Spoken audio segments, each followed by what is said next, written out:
Two of the top 3 book and art festivals are set to hold within November, after Port Harcourt hosted the first one in October. The oldest running book and art festival in Nigeria and one of the most popular in Africa is the Lagos Book and Art Festival, LABAF. This year's edition is the 16th edition of the festival and will take place between November 14 and 16 in Lagos. The Ake Art and Book Festival has a follow-up edition that will take place in Abeokuta between 18th and 22nd of November 2014. This festival is 5 days of book chats, panel discussions, interviews, music, film, performance dance, school visits, and book reviews. Why not visit those festivals and have a feel of how culture, art, and books are celebrated in Nigeria?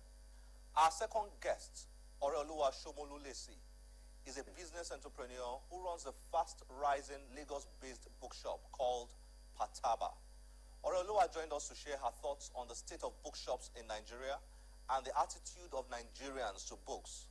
If there is anyone best placed to talk about this, it's this lady. Please stay tuned.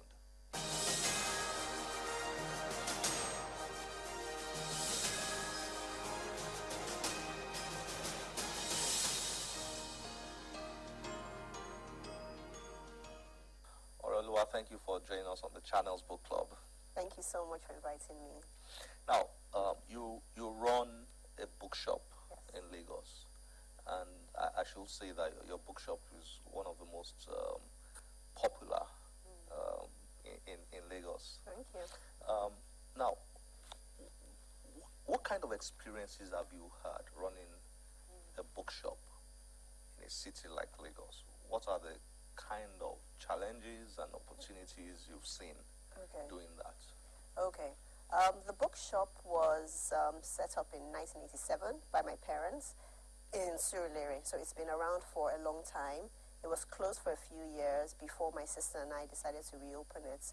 I'm happy about the location, Surulere, because it's a very, number one, commercial area, also residential area as well, so there's a huge market for books. And there are not very many bookshops in that area. Growing up and also living on the island, well, I used to live on the island, a lot of the book-centered activities were, I think they were focused and centered on the island. So bookshops, book readings, the few book readings that happened were there. So opening up a bookshop in Surulere really provided the opportunity for people who are not only in the Surulere area, but also in the mainland area to have access to a high-class environment where they can buy books, where they can find staff who are knowledgeable about books, where they can place orders, and also attend book-themed events. So I think there's a lot of opportunity. We've definitely experienced a lot of, I think, good patronage. Of course, the challenge is, I remember when we opened in January of 2011. That's when we reopened. And we had a customer who came in maybe like about 3 months after we had opened. And he said, wow, you guys are still here. When I saw that was a bookshop, exactly, I was not expecting you to last very long because Nigerians don't read. And that's the overwhelming statement that I've heard. Nigerians don't read, Nigerians don't read. But being somebody who runs the shop and who sees people coming in to buy books, I can attest to the fact that that's wrong. Nigerians do read, but we are selective about the things that we read, and people have their own particular taste and preferences. Of course, you find people who read newspapers. They just come to us just for newspapers. You have your people who like business books. They figure if I'm going to spend my money to buy something, it has to be something that can give me something in return. You have your people who read self-help books because they believe that if I'm investing money, it has to help to build me up.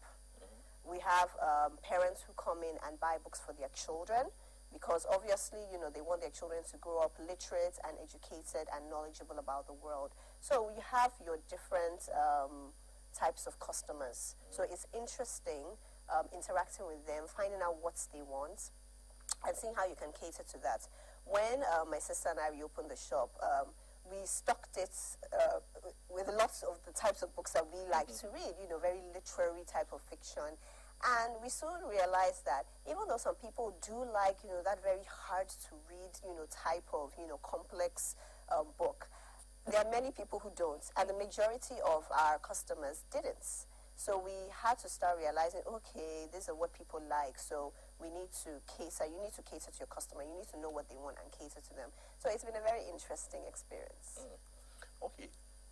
If you find a young person today Yes. in Nigeria who wants to open a bookshop, Yes.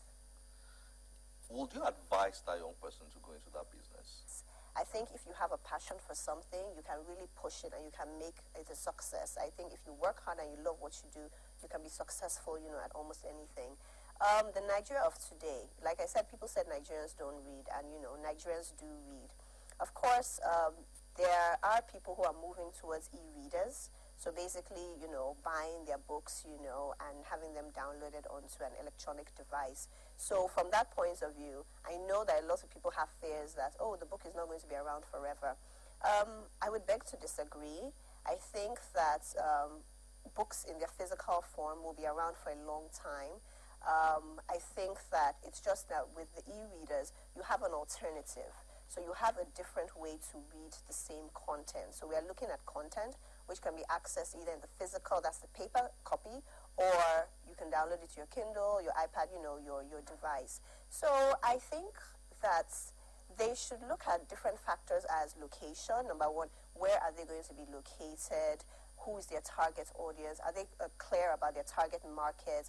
Are they clear about what they want and how they can, meet their customers' demands? Do they have access to the books? I think those are the things that they really should consider. If there is a person who's targeting like a younger audience, then be prepared for the fact that, yes, that younger market, is more likely to, because young people adopt, new technologies. Yeah. So you'll find that, that younger market they may be more attracted to like the electronic devices. So I would say know what your target markets, needs. Know what their reading habits are and how best you can cater to them. If it's a market that equally uses e-devices as well as, reads physical books, then, you need to be very strategic and very thoughtful about that. You may decide that, okay, maybe I will target the older population, that are more likely to read the paper, copy. So I wouldn't discourage anybody from opening a bookshop today because, like I said, it's an interesting business and, it can be quite profitable. But I would say look at, the different factors like, who exactly are you targeting? Where are you located? Because location matters a lot. If you're not really accessible, it makes it harder. Of course, you can always go online as well. So I would say there's so many things to consider. Yes. Are bookshops dying in Nigeria? In order to answer that question about our bookshops dying, you need to compare the number of bookshops you have now to the number of bookshops you've had over the years. So I don't know, starting from maybe 50 years ago to 40 years ago to 30 years ago to 20 years ago to now. And if the numbers are reducing, then I think, number one, that's a valid statement. What do you think? What do you think? I mean, you come from a family that has operated a bookshop since the 80s. Yes. So you've been around. Yeah. What do you think? Do you think there used to be more bookshops back then than what we have now, or do we have more now than what we had back then?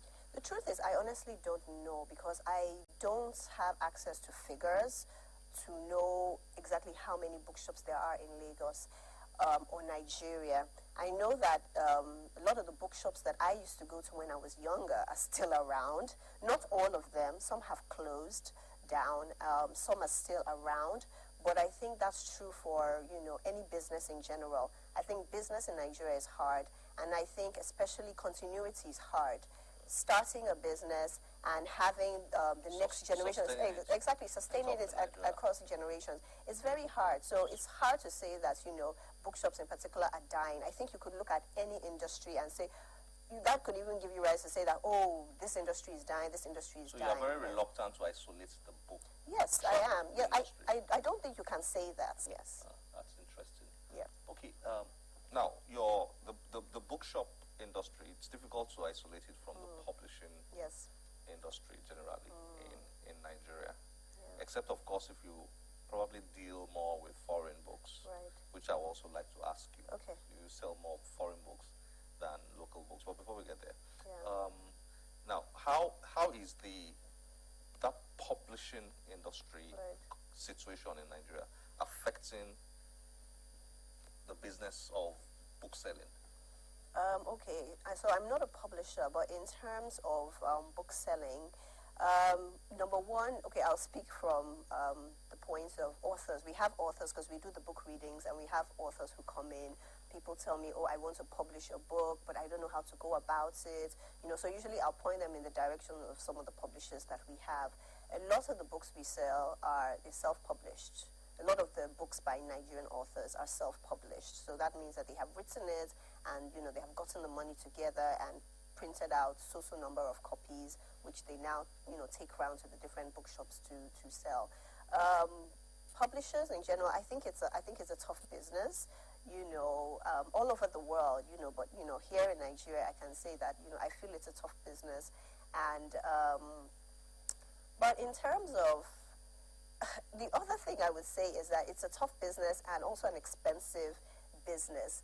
So we get books which may be a bit expensive, maybe for the quality that you're seeing, and you're asking them, this price is high, how much are we going to sell it for? People are not going to buy it, especially people can buy, something similar, maybe business book, on the streets for a cheaper price, and they say, well, this is how much it cost us to produce this book, so we can't sell it for less than, the cost price. So I would say that maybe in terms of affecting, the price, that's a challenge, and maybe sometimes the quality of it. I'm seeing more books coming in, by Nigerian publishers that are very nicely printed. I know some of them are printed, overseas, but I believe a few are printed here, and it's getting better.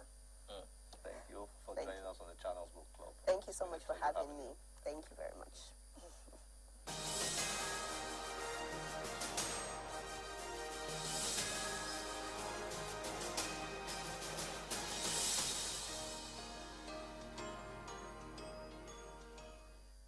I hope you enjoyed that. Don't forget you can always join us on any of our social media platforms displayed on your screen. My name is Olakunle Kasumo. Remember, one great book can change your life. Bye-bye.